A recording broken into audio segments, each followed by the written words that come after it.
Bonjour à tous, je trouve une petite présentation sur Design Pattern State.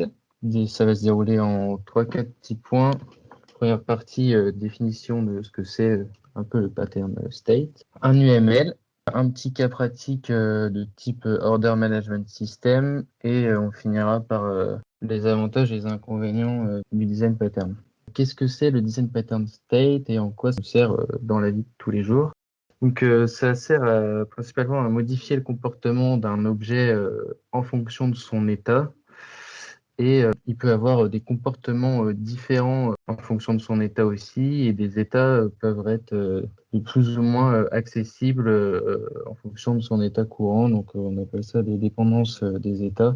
Par exemple, sur la droite, j'ai mis un petit schéma de 4 états, commandé, délivré, en cours de livraison et livré. Par exemple, quand on est livré, on peut pas directement retourner dans l'état commandé. Il faut avant retourner en cours de livraison, puis délivrer, puis commander. Du coup, un petit UML de comment j'ai implémenté ça. On a une classe package avec différentes variables, donc le state, le step et 3 méthodes.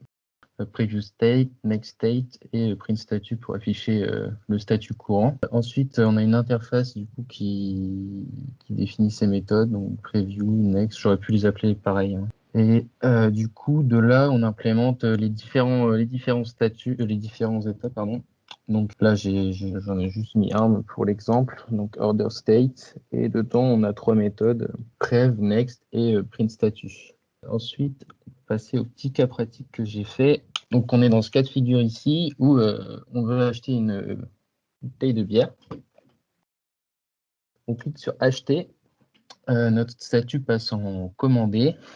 Et ensuite, on peut s'amuser à jouer avec les différents statuts de la commande, en fait. Bon, dans la vraie vie, c'est pas aussi simple que ça, mais c'était vraiment pour illustrer le design pattern. Donc, on clique sur suivant, on passe à délivrer, en cours de livraison, livré.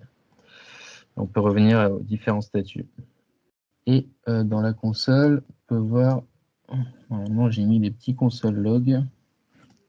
Si je refresh, produit commandé. Ici, on affiche l'état de la commande, donc état 0. Colis délivré à la poste, mais pas encore livré. Et donc, en termes de code, comment ça s'implémente? Donc ici, on a notre classe package avec notre méthode privée state qui fait en fait à chaque fois qu'on instancie un package, ça génère une nouvelle commande en fait. Et avec des getters et des setters pour l'état, les méthodes previous et next qui font un suivant ou un précédent de l'état courant et un affichage du statut.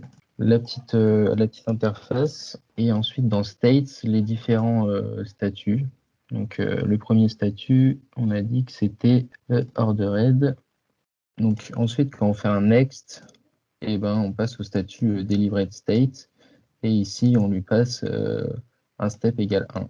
Et ici, donc dans ce statut-là, quand on fait un preview, on ne peut pas vraiment revenir à l'étape. Moi, j'ai dit qu'on ne pouvait pas revenir à l'étape d'avant et que c'est dans son état initial de la commande. C'est le premier statut de la commande, donc on ne peut pas revenir en arrière ici. Donc voilà, à chaque fois, on passe à un nouvel état, à une nouvelle étape. Et en previous, là, par exemple, dans in delivering state, ça signifie en cours de livraison, du coup. Donc l'étape suivante, c'est reçu et l'étape précédente, c'est délivré à la poste. Et donc niveau des boutons, on a 2 boutons, next et previous. Et ici, on appelle notre méthode next et previous ici pour naviguer entre les différents états du coup. Et quand on achète notre produit, on instancie notre nouvelle commande ici. Donc, les avantages et les inconvénients, c'est que donc ça a une responsabilité unique, ça permet d'avoir du code séparé en fonction de chaque état. C'est assez facile à maintenir vu que si on veut ajouter un état, en fait, il suffit juste de dupliquer un state ici et d'ajouter les bonnes méthodes.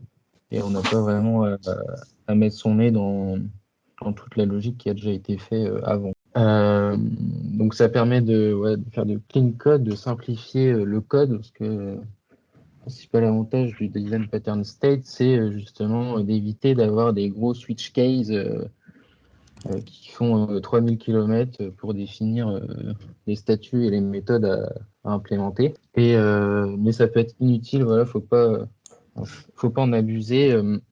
Si on a, je sais pas, que deux statuts, bon, bah, peut-être qu'un switch case, en fait, c'est peut-être suffisant, quoi. Ça sert à rien, peut-être, de créer deux classes pour complexifier la logique de clash de state, plus des interfaces et tout. C'est peut-être un peu inutile, quoi. Il faut mesurer, je pense, l'utilisation du pattern. Mais là, je pense que dans un order management system, ouais, c'est vraiment pertinent d'utiliser ce genre de conception. Donc voilà, j'espère que j'ai été assez rapide et assez compréhensif. Est-ce que vous avez des questions?